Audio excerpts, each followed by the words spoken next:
The iPhone Air has been the biggest design change in recent memory and goes all in with the focus on slimness.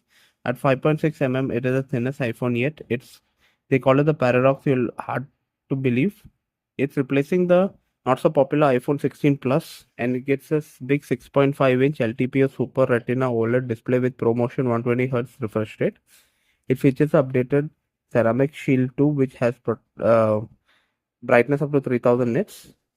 Reaching the slim and light design requires certain sacrifices. The more obvious one is at the back, with Apple just putting one single 48 megapixel lens. There's an 18 megapixel front facing camera as well.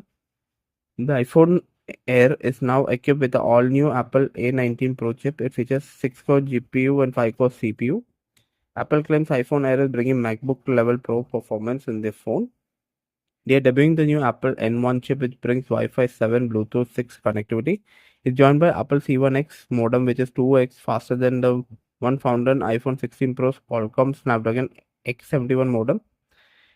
Apple claims you'll get all-day battery life, though they did not give the exact battery capacity. They're bringing an optional low-profile MagSafe battery, $99, which will extend the video playback time to up to 40 hours. iPhone Air comes in space silver, cloud white, light gold, and sky blue colors. The starting price is $1,000 for the base 256 GB storage. Pre-order starts on Friday, and the first wave of countries will get delivery by September 19th.